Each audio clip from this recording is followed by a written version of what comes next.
انسانی تاریخ کی سب سے تیز رفتار سواری کیا ہو سکتی ہے؟ گھوڑے، موٹر سائیکل، کارز، جہاز یا ایروپلین؟ لیکن آج سے 1400 سال قبل ایک ایسی بھی سواری موجود تھی جس کی رفتار بجلی کی مانند تھی۔ اس بجلی جیسی تیز رفتار سواری کا نام براق تھا، وہ سواری جس پر بیٹھ کر نبی صلی اللہ علیہ وسلم سفر معراج پر گئے۔ براق کی خصوصیات کیا تھی اور جب نبی اس پر سوار ہونے لگے تو وہ بے لگام کیوں ہو گیا؟ کیا براق کو ماڈرن سائنسی علوم سے ایکسپلین کرنا ممکن ہے؟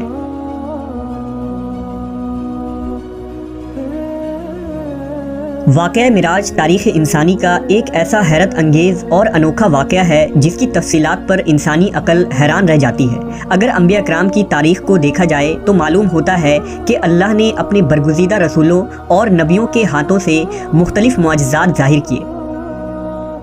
ہر نبی کو اپنے عہد، زمانے اور علاقے کے مطابق معجزات سے نوازا گیا تھا تاکہ ان کے امتوں پر حق واضح ہو جائے۔ مثلاً حضرت موسیٰ علیہ السلام کی امت چونکہ جادو میں کمال رکھتی تھی، اس لیے خالق کائنات نے بھی اپنے نبی کو جادو کے ان کمالات کا توڑ کرنے کے لیے معجزات عطا کیے۔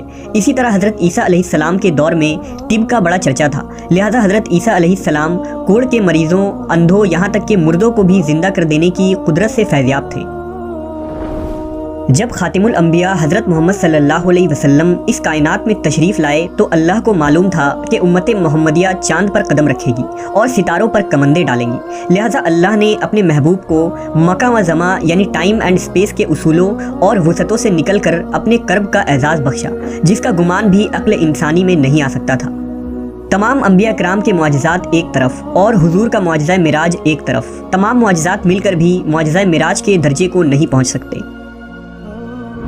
واقعہ معراج ہجرت سے 1 یا 2 سال پہلے پیش آیا۔ اس وقت ہمارے پیارے نبی محمد صلی اللہ علیہ وسلم کی عمر مبارک 52 سال تھی اور یہ 27 رجب کے شب کا واقعہ تھا۔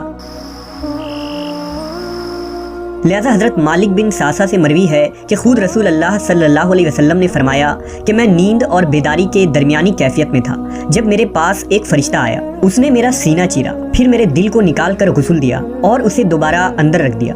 پھر ایک سواری لائی گئی جو خچر سے چھوٹی اور گوشت دراز سے بڑی تھی، اس کا رنگ سفید تھا، اسے براق کہا جاتا تھا، بس مجھے اس پر سوار کرایا گیا۔ روایت ہے کہ حضور براق پر سوار ہو کر بیت المقدس پہنچے تو براق سے نیچے اترے اور اس کے لگام کو اس ستون کے ساتھ باندھ دیا جس کے ساتھ انبیاء کرام نے اپنے سواریوں کے لگام باندھے رکھے تھے۔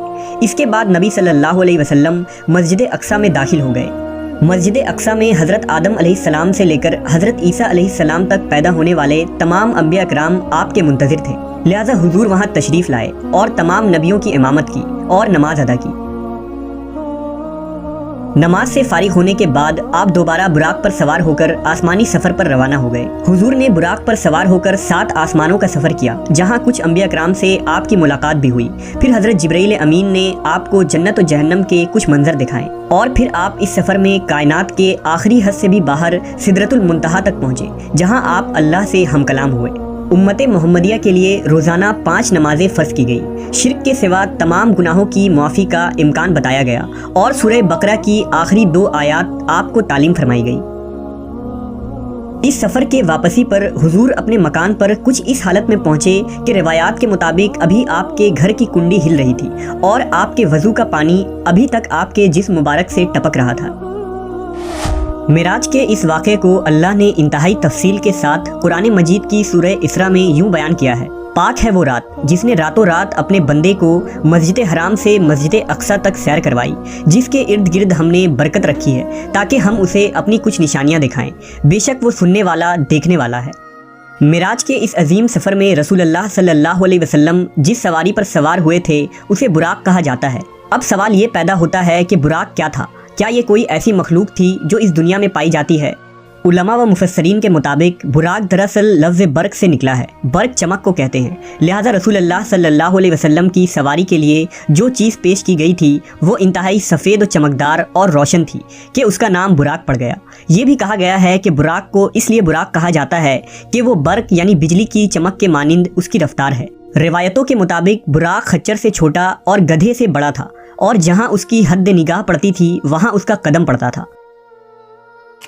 علماء کے ذہن میں یہ سوال بھی پیدا ہوا کہ اللہ نے حضور کی سواری کے لیے براق کا ہی انتخاب کیوں کیا؟ جبکہ وہ اس بات پر قادر ہے کہ بغیر کسی سواری کے آپ کو سفر کے تمام مراحل طے کروا دیتا۔ لہٰذا فتح الباری کے مصنف حافظ ابن حجر نے اس ضمن میں لکھا ہے کہ اسراء و معراج کے سفر میں سواری کے چناؤ میں بڑی حکمت ہے۔ حالانکہ اللہ اس بات پر بھی قادر تھا کہ اپنے نبی کے لیے زمین کو سکیڑ دیتا، لیکن اللہ نے سواری کا انتظام اس لیے کیا تاکہ اللہ کے رسول کو انسیت و مانوسیت ہو، کیونکہ بادشاہ جب اپنے مقربین کو اپنے دربار میں بلاتا ہے تو اس کے لیے سواری روانہ کرتا ہے۔ کچھ علماء براق کو ایک جنتی جانور قرار دیتے ہیں جو خصوصاً معراج کی رات کو ہی حضور صلی اللہ علیہ وسلم کی سواری کے لیے اس زمین پر آیا تھا۔ لہٰذا امام ترمذی نے ایک روایت نقل کی ہے کہ جب جبرائیل علیہ السلام نے براق کی لگام تھامی اور رسول اکرم صلی اللہ علیہ وسلم کو اس پر سوار ہونے کی دعوت دی تو براق حضور کو دیکھ کر کانپ اٹھا اور بے لگام ہو گیا۔ لہٰذا جبرائیل امین نے اس سے کہا کہ ٹھہر جا، اللہ کی قسم رسول اللہ سے بہتر کوئی شخص اس سے پہلے تجھ پر سوار نہیں ہوا۔ لہٰذا جب تاجدار کائنات محمد صلی اللہ علیہ وسلم براق پر سوار ہوئے تو وہ فخر و مسرت سے ناچنے لگا کہ آج اسے اس عظیم شخصیت کی سواری ہونے کا لازوال اعزاز حاصل ہو رہا ہے۔ بعض علماء نے یہ بھی لکھا ہے کہ براق کا چہرہ انسانی چہرے کی مانند ہے اور انسان کی طرح سننے اور سمجھنے کی صلاحیت بھی رکھتا ہے، لیکن قرون وسطیٰ یعنی خصوصاً بنو امیہ اور بنو عباس کے دور حکومت کے مسلمان فنکاروں، شاعروں اور مصوروں نے جس طرح براق کی تصویر کشی کی ہے، اس کا کوئی ثبوت قرآن و سنت یا تاریخ کے کسی بھی کتاب میں موجود نہیں ہے۔ ان پینٹنگز میں عام طور پر براق کو ایک ایسے مافوق الفطری گھوڑے جیسا بنایا گیا ہے جس کے سر کی جگہ ایک عورت کا چہرہ دکھایا جاتا ہے۔ ایسی کوئی دلیل اسلامی روایات سے تو نہیں ملتی، البتہ دوسرے مذاہب اور قوموں میں اس طرح کی دیویوں کی خیالی تصویر ملتی ہے، اور ممکن ہو کہ اجمی مسلمانوں نے انہی تصویروں سے متاثر ہو کر انہیں براق پر چسپاں کر دیا ہو، جبکہ براق نر تھا یا مادہ اس کے متعلق بھی کوئی مستند شواہد موجود نہیں ہے۔ واقعہ معراج اللہ کا ایک معجزہ تھا۔ جس طرح سے ہر معجزے کو سمجھنا اور ثابت کرنا انسانی عقل کے لیے ممکن نہیں، اسی طرح سے معراج کے اس سفر کو سمجھنا انسانی ذہن کے لیے ناممکن ہے۔ لیکن جدید فزکس نے گزشتہ صدیوں میں ایسا نظریہ پیش کیا ہے جو قابل غور ہے۔